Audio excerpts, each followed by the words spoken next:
Before our tonight's talk, I would like to invite you to please join your hands to your heart.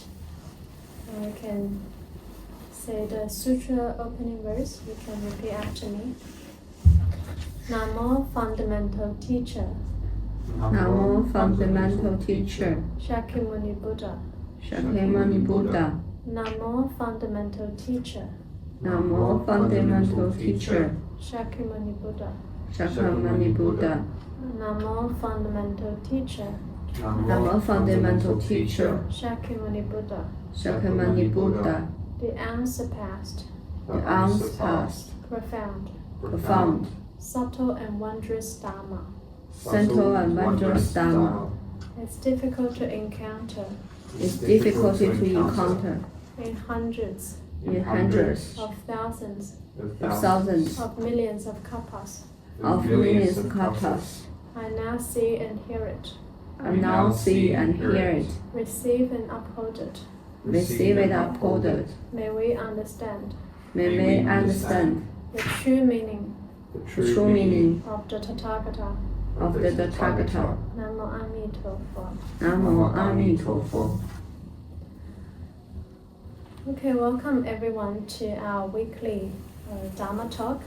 So every week we discuss a topic on the fundamentals of Buddhism, and tonight we'll continue to discuss the 10 great practices and vows of Bodhisattva Samantabhadra.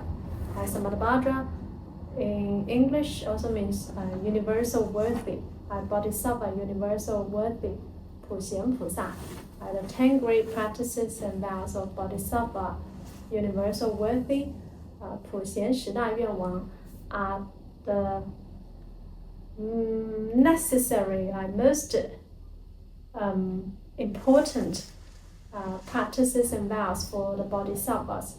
If you want to realize Buddhahood, you must practice the 10 great practices and vows. Anyone remember what we discussed last week? What was the first one? Just now we talked about how to become a Buddha. If you want to be a Buddha, you need to perfect all the 10 great practices and vows. And last week we discussed the first one. You remember? Not really. So the first is to pay homage to all the Buddhas. First is to pay homage to all Buddhas. Second is to praise the Tathagata. Third is to extensively cultivate making offerings. Fourth is to repent of karmic obstacles. Fifth is to rejoice in the merit of others. Sixth is to invite the Buddha to turn the Dharma wheel. Seventh is to invite the Buddha to live in the world. Eighth is to constantly learn from the Buddha. Ninth is to constantly accord with sentient beings. And 10th is to universally transfer all merit. So if you can perfect all the 10 great practices and vows, then that's when you can be a Buddha. And each week we're going to discuss one of them.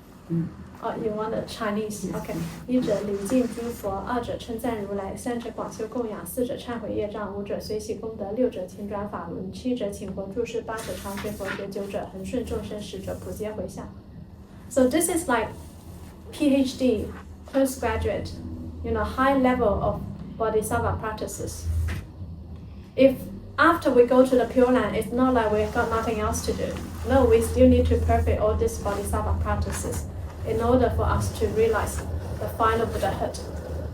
We talk about enlightenment, it's just not one stage, 52 stages. So 52nd being the perfect Buddhahood.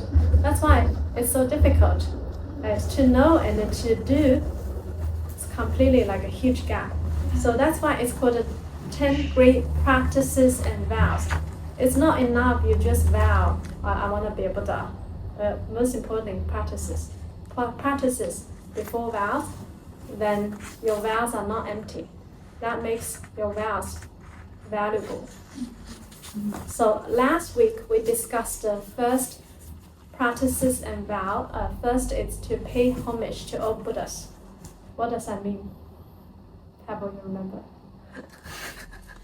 Who are all the Buddhas? Who are all Buddhas? Who are all Buddhists? Yeah. Everyone. Everyone, very good. So to pay homage to all Buddhas not only include the Buddhas now, like Shakyamuni Buddha, like Amitabha Buddha, those beings who have already realized Buddhahood, but also the past and the future. Who are the future Buddhas? Everyone. Yeah, us, right? We could be the future Buddhas. It's Buddha nature is within us. We have the potential.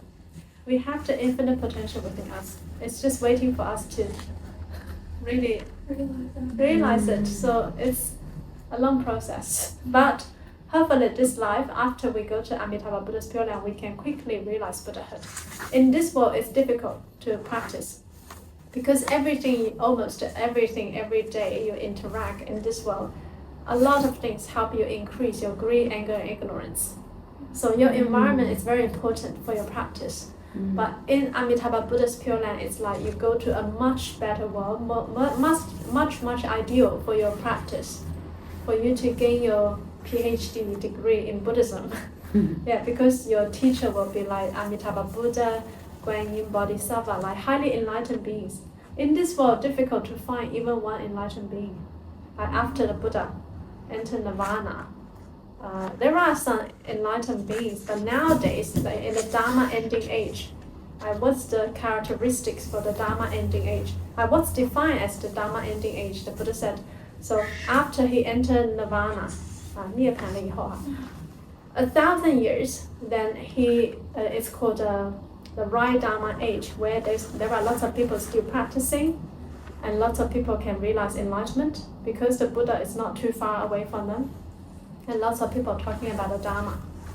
And then another 1,000 years after the Buddha passed, it's called the semblance Dharma age. It's like the Dharma, it looks like, but it's not like before. Okay, it's been diluted, the Dharma. There are still people talking about Dharma, still people practicing it, but less people realize enlightenment. At this time, 2,000 years after the Buddha entered Nirvana, it's called the Dharma ending age, 末法时代. During this time, what the characteristics are, there are some people talking about the Dharma, like what we're doing today. There are still some people practicing, but very few. To truly practice, not a lot. And then there's no one can realize enlightenment by their own self-power. So this is the definition for the Dharma ending age. Although in this world, we heard some people say they are enlightened, you have to be a bit cautious when you hear maybe some guru say, I'm enlightened, I had that kind of experience, and all of a sudden I feel like, I'm all empty and all that. And it's one thing to have meditation experience. You can experience things during meditation. Maybe like you feel the void, or you feel like you are empty and all that. But experiences are only experiences. It doesn't equal to enlightenment. If you are like truly enlightened, then you don't have the attachment to the self. You will not think I am enlightened. Does that make sense? If you think you have the I, it's like you have attachment to the ego self. You still have this attachment of I am enlightened. You are not enlightened. And you're also, not only you're attached to the self, you're also attached to the level of enlightenment. Distinguish. Yeah, separation, exactly. But in the Diamond Sutra, the Buddha said, even when the Buddha realized Buddhahood, the Buddha does not think he realized Buddhahood. And then the Buddha realized Buddhahood. Yes. Even for the first level of enlightenment, like Sotapanna, Shutohan, the first level of enlightenment, he doesn't think he realized Sotapanna. He doesn't think he realized this level. And thus he realized this level. So there's no attachment even when you realize enlightenment. An enlightened being doesn't think like that. Yeah. No attachment. No such attachment. No attachment to the self. And no attachment to the so-called state of enlightenment. It's not to deny the enlightenment doesn't exist. But it's like, if you're there, you're not attached. Okay? If you're attached, then you're not there. Yes. So in the realistic, our real world now, you mean no one can get in there? I mean, the only we just keep in practice to hope we can get into the next. I mean, the Pure Land. Yeah, Pure Land, and then we have the opportunity to go further study. Yeah. So at this Dharma ending age, it's not I said you cannot attain enlightenment. It's Buddha said. He had a prediction in the sutra. He said during this time, because the world is so much afflicted and we are so much afflicted by all the things here, extremely difficult, almost impossible. Actually, in the sutra it says no one can do it. No one can realize enlightenment by their own self-power. But there could be some other Buddhas and Bodhisattva come back here to help. You know what I mean? I know. And then they're enlightened beings. But they will not tell you and you will not know. Yeah. And they will not also reveal it. Yeah. Because it's like they cannot. We don't know who they are. Yeah, exactly. We don't know what's. You don't know who they are. I mean, there are high level of beings that are here to help us. But we don't know who they are and they will also not reveal their identities. So even if a Buddha is in front of you, you don't know. Because the Buddha can appear in many forms. Yeah, they can be like us and then to teach us. They can be like maybe the person you really dislike. Who knows, to teach you a life lesson. Yes. About non-attachment. Yeah, so Buddha, Bodhisattva, highly enlightened beings, they can appear in many forms. In many worlds to help six sentient beings. That's their abilities. Okay, so last time we talked about to pay homage to all Buddhas, including all Buddhas, past, present, and future. But what does that mean to pay homage to all Buddhas?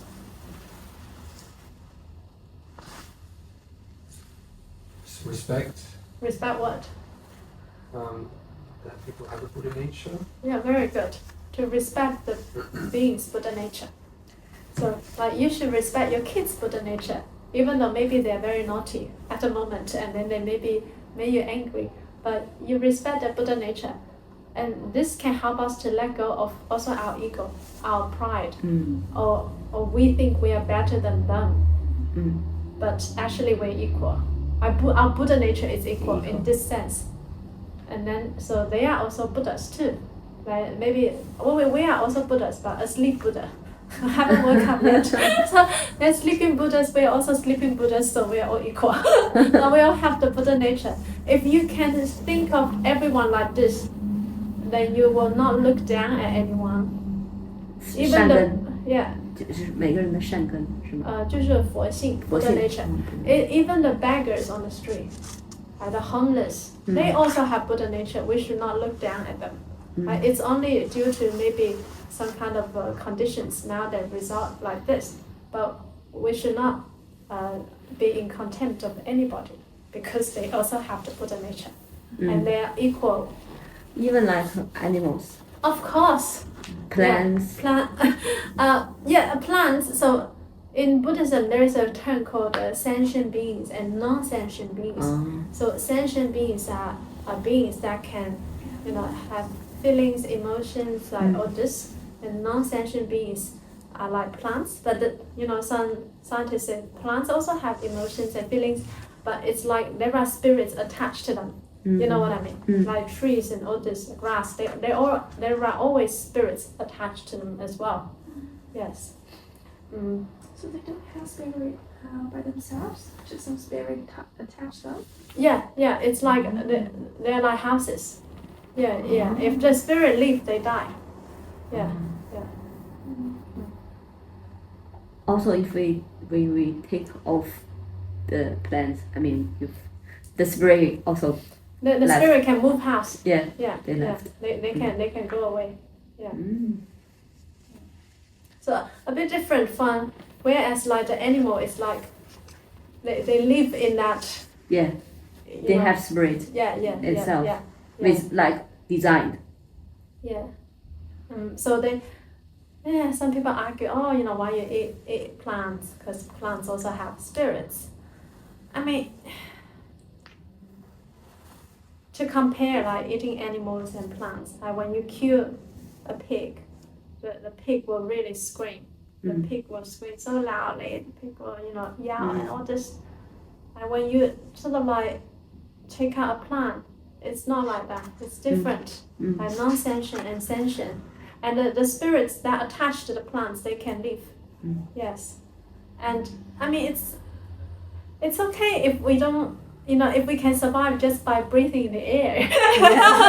But this is like not possible yet in our world, because we have this physical body that we need to consume some food to survive.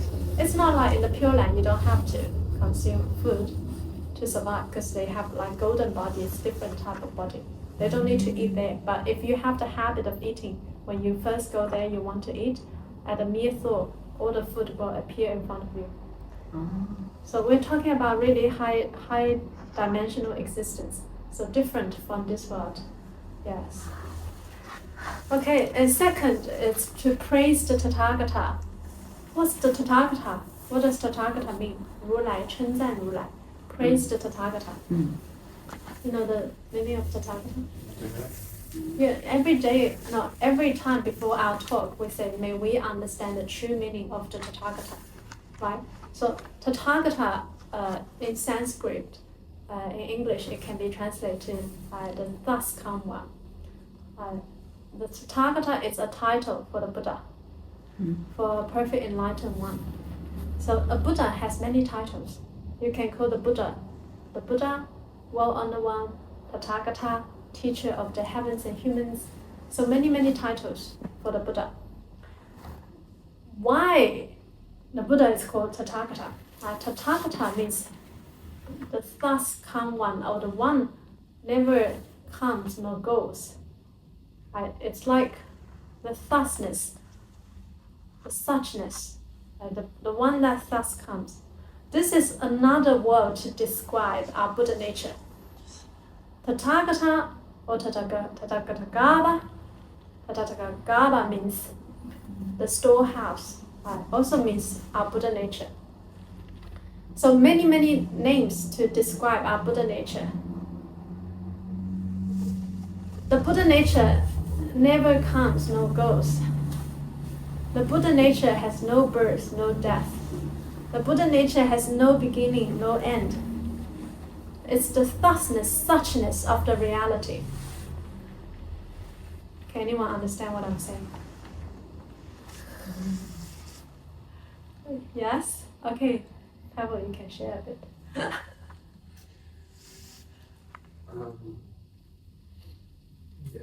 Uncle being. Yeah. Okay. Yeah. It's like if you can just perceive things as they are, with no attachment, no separation. If you think, it's like you're going to generate some kind of attachment and separation. So just try to perceive things as they are. That's it. That's it. 如其所是，如是观照，就 thusness, just as it is.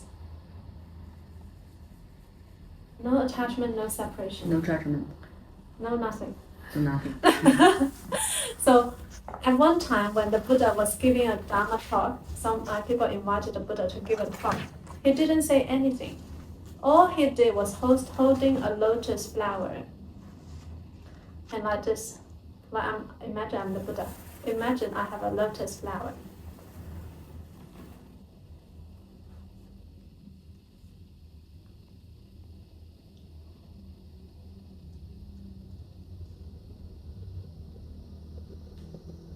That's the whole talk. Like the whole time the Buddha was doing this. And the people were like, what are you trying to talk about? And later Ananda was asking the Buddha, Buddha, today we asked you to give a talk. Why didn't you say anything? And the Buddha said, some teachings can be conveyed by language, by words, but some cannot. The ultimate truth is actually cannot be spoken of. Whatever we say is a way of convenience. We call it Tathagata, Buddha nature, our true mind, true heart. All this are only some names to give to the indescribable, okay? Because if you think it is this, then you can attach to form to this name. Yes? 就是你理解到那个东西，说出口的一瞬间就探索。But I don't know. Yeah, exactly. Because language is limited. Yeah. Whatever I say, you could be attached to what I say. I feel it's like no matter who you are totally accepted by some like Mulai, just group. But Tathagata is also your Buddha nature. You know what I mean? It's your true self, your true heart, true mind. When I use the word self, I mean capital S. I don't mean the little ego self. This is like your true heart. The Buddha say our true mind is actually all pervasive. It's like the empty space. Actually, the metaphor is like your true mind, your Tathagata, your Buddha nature, compared to the empty space, compared to what you perceive as the empty space, that empty space you perceive is only like a piece of cloud in the empty space. The empty space is like your true mind. And what your perception as the empty space currently, as an unenlightened being, it's only like a piece of cloud. So can you imagine how boundless our true mind is? It's like infinite light, infinite life. That's our Buddha nature. That's our Tathagata, Tathagatagata, our true heart, true mind. We have this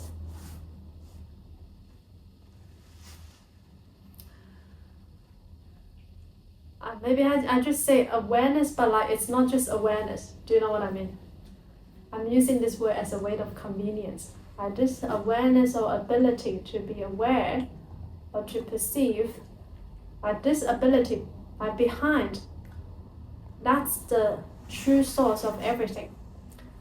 What you use to think, what are you using it to think? I'm asking you. Who is this thinking? That's thinking. Who is doing all the thinking? Your soul. Yeah. In Buddhism, we don't use the word soul too much because it can be a bit vague. Yeah. Well, who thinks about the soul? Self. Yeah. So in Buddhism, we call it mind. Right? It's the mind that thinks, but this mind is formless. It's not just your brain, no. Even if you died, you can still think. This body died, the thinking doesn't stop, I'm telling you. Spiritual. Spirit. Because the mind is not just being confined by the body, but now we feel that we're very much confined by the body. But actually, your mind can also be separate from the body. And that's why people have like near-death experience, and then all of a sudden they see the body is lying on the bed. It's like they separate from the body. So currently we are very much confined by our attachment because we are attached to this. So we are being confined by this physical body. But our true mind is actually very like boundless, inconceivable, it can be said. But only when we can realize Buddhahood, when we can let go of all our attachment and separation, that's how we can realize our true mind. So now we just listen to it. But this is actually your potential. And this has also been proved by quantum physicists. They realize the material world is actually an illusion, and it's like what the Buddha said. The material world is like an illusion. And there is only like what's called a field. In quantum physics, it's called field, 场. And the field is actually everywhere. So quantum physics also proved that we are also all one, the oneness in all things and all beings. So The Tathagata, I no birth, no death, no beginning, no end. Like the thusness, the suchness, like the thus come one. And neither come nor go. And this is not something that we can just think with the analytical mind. Whatever you try to analyze, to think, this is not the ultimate truth. The truth is like when you let go of all this thinking. And it's the source behind all that. That's doing all the thinking, everything. It's this source behind all of that. So that's why the limitation of human language. Okay, so to praise the Tathagata, what does that mean? To praise what? Praise your true nature. Very good. Praise our true nature. So first we say to pay homage, to respect. This is like your attitude, your mind, and maybe your actions as well. You respect. You are humble because you are not better than anybody else, because we are equal in terms of our Buddha nature. But you're also not like feeling like worse than anybody else, because you also have the same Buddha nature like everyone. And second, to praise the Tathagata is like more talking about the speech. First it's our mind, our body, and second is like in terms of our speech, we should also praise the Tathagata. What does that mean, to praise the Buddha nature? How we can do it? Who has the Buddha nature? Everyone. So to praise the Buddha nature is like to praise the Buddha nature within everyone. So how we can actually do it in our everyday life? How to make this practice grounded? Be man about what you're saying. Very Say good. good word to Yeah, everyone. very good, very good, very good. Right, so before we say to pay homage to the all Buddhas, to praise the Tathagata, it can sound very vague. What does that mean? But we can make it very grounded in our everyday life, to be mindful of our speech, to practice kind speech, to praise your children when they're doing good.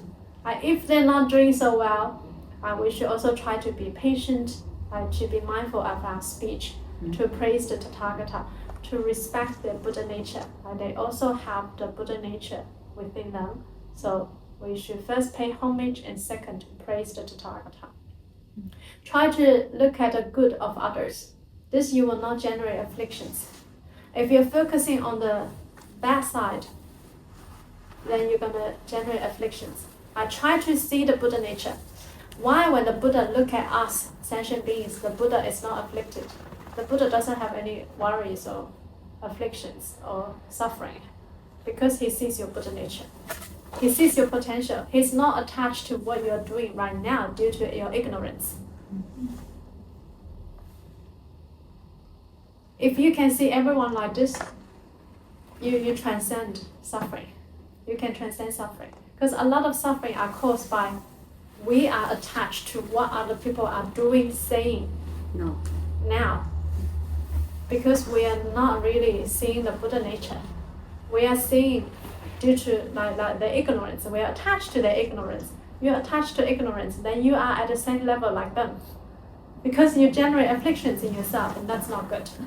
But if you try to see the Buddha nature, and you can view them from like a place of compassion.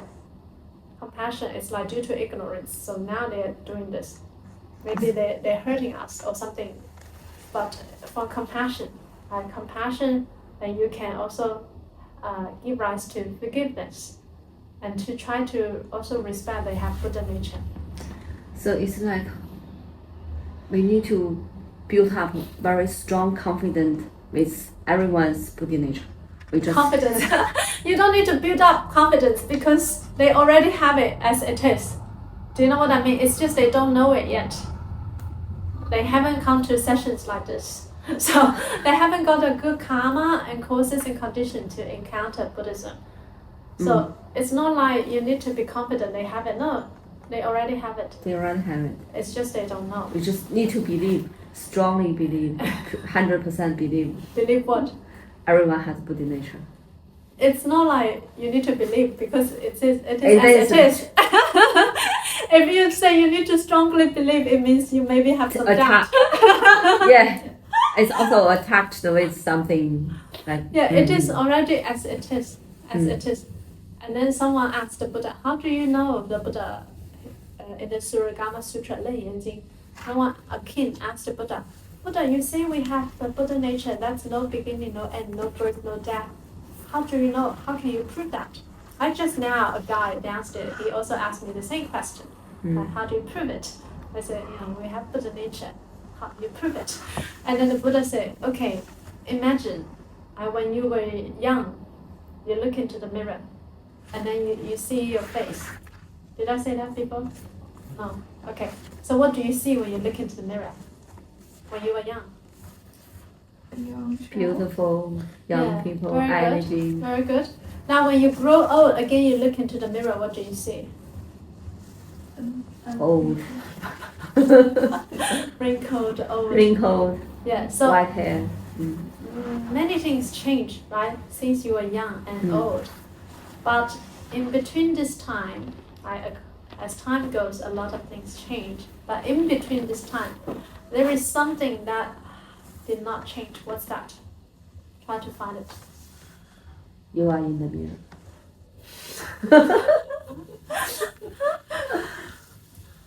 But there is something that did not change. You are who you are.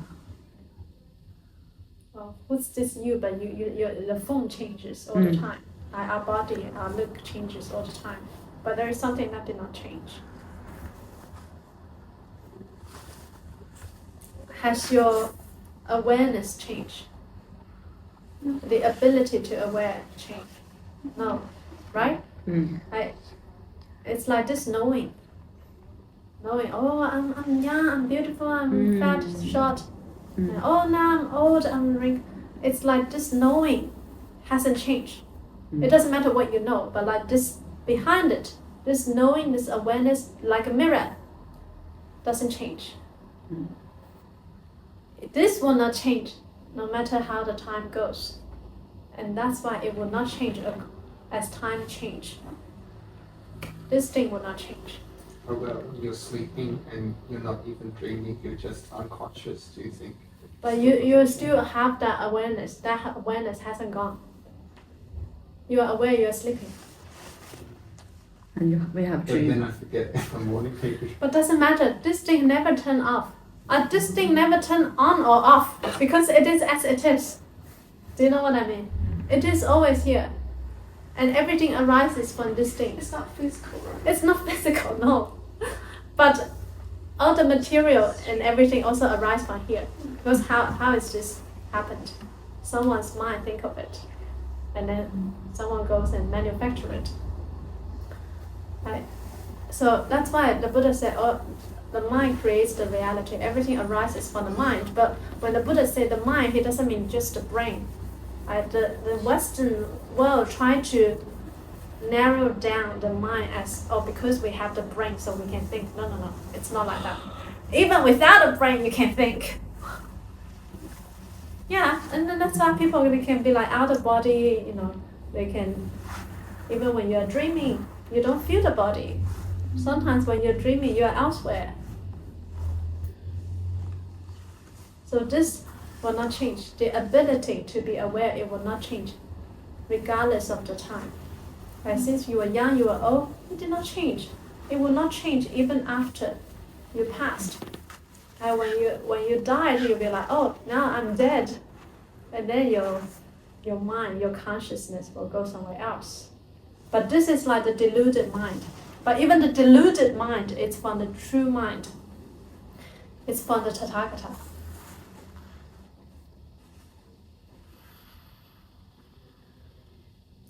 If you know you have this thing that's not changed, if you can root it in this thing, this ability to be aware, this awareness, the brightness awareness, whatever you call it, right? The unspeakable, indescribable. Or we can call it Amitabha, the infinite light, infinite awareness, whatever. Then you will not suffer. You suffer because now you're attached to phenomena, to everything that's constantly changing, and not knowing your true self. Right? If you can know your true self, and you can be more like rooted in this true self, not too much to be attached to constantly changing phenomena, feelings, thoughts, forms, etc., then that's how you can be free from all sufferings. It's like you're simply like a mirror. When you stand in front of the mirror, will the mirror say, oh, ugly, beautiful, short, tall? Will the mirror say that? Will the mirror judge that? No. Does your mirror say that? No. No. But the mirror knows or not? Does the mirror know? But the mirror knows. No. The mirror can reflect. Do you know what I mean? The mirror clearly reflects how you are, whether you are short, fat, skinny. You have to realize you're thinking that I'm this person in the mirror is ugly, is beautiful. Yeah, that's your separation, exactly. But the mirror clearly reflects. Yeah. But the mirror does not judge or label or separate or attach. Your ability to be aware is like a mirror. Oh, yes.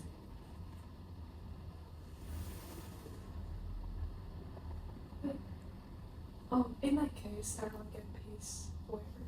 Yeah. If you know your true self. But in that case, you cannot feel happiness anymore. But no, this is like when we say true happiness, it's not like, oh, I'm so happy, and then the next moment you're not happy. This is like eternal peace and bliss. If you are in that state all the time, infinite peace, infinite bliss. But now we cannot really sort of experience it because we are not in that state all the time. Do you know what I mean? Yeah, I know. I used to thinking, how can I have happiness forever? Because every time you have happiness, and the next moment you're gonna have sad. Because it's terrible. If you don't feel sad, you cannot feel happy. You have to feel both. Maybe not at the same time. But it's now because you're living in the world of duality, and because your mind creates this separation. Do you know what I mean? I know. Yeah, but actually true happiness is like, you don't need to feel sadness. And it's not like it will change. What we're talking about, if you can be deeply rooted in your true nature, then this is internal peace, bliss. So you can always But you're not even like judge, oh, this is like happy, not happy. Is it like peaceful or it's like a joyful? More like peaceful, like we don't be any attached to the anything, no reaction, no judgment, with everything happens. It's like true freedom, yeah, peace and bliss. Joy, bliss. And joy. You can it's indescribable. It's like inconceivable. Like so the 10 great practices and vows is from the sutra called the Flower Adornment Sutra. Called the Flower Adornment Sutra, Hua Yan Jing. And in the final chapter, it talks about the Bodhisattva Universal Worthy, the 10 great practices and vows. And that chapter is called, the full name is called The State of Inconceivable Liberation. Inconceivable, telling you, what does that mean? Inconceivable in English? Inconceivable means it cannot be like spoken of, cannot be put into words, or cannot even be thought. Exactly, you cannot even think of it. Because you have to experience it to know. Imagine you've never eaten chili in your life, and then I keep describing to you how chili tastes like, what spicy tastes like, but you don't even know what spice is. You have to actually experience it. So it's called the inconceivable state of liberation. Because it's hardly for us to have that experience.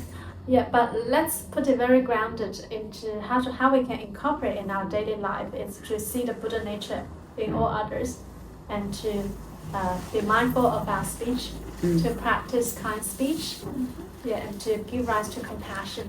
And pray for everyone, everything. Yeah, very good. Yeah, so this is like how we can bring this practice into our life. So try not to, have harsh speech or I speak with anger and all this. Because life like a mirror, and what you give it, you're gonna reflect the same. And you might get that the same for others. Right? Yeah. If you give out negative energy, and then they will also give you negative energy. You shout, and then they're gonna shout back at you. I'm sure someone will have this experience. Yeah. Maybe not the same time, but maybe in the future, or even maybe karma. somewhere else. Yeah. The law of karma will come back. Karma will come back. Yes. So try to practice kind speech and to see the Buddha nature in others, and not to be too attached to their ignorance. Because we are also ignorant. Maybe now we are a bit better after practicing Buddhism, but before we encounter the Dharma, we were like them or even worse. Yes.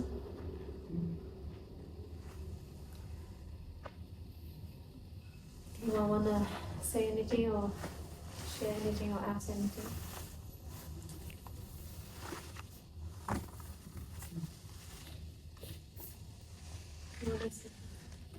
Do you kind of believe in determinism, like things are as they are, and how do you make choices in life? Like things are as they are, I'm an observer. So how do you make choices without getting too attached, I guess? And also, there's also rationality, we think a lot, and we can be very deluded sometimes when we overthink. Yes. But also thinking is very useful. Yeah, of very course. Practical. I'm not telling you not to think, Yeah. because even if you think you cannot think, you're not thinking, it's a kind of thinking. Right. So I'm not saying that to be aware or to be an observer doesn't mean that you don't think. You think. You can think what you want, but also try not to be too attached to your thoughts, and try to direct your thoughts in a positive way. Like you say, how we can direct the 6 roots. Because I'm very attached to my thoughts. As of these students. Yes, yes. But at the same time, I appreciate meditation and letting go of all that critical thinking once in a while is helpful.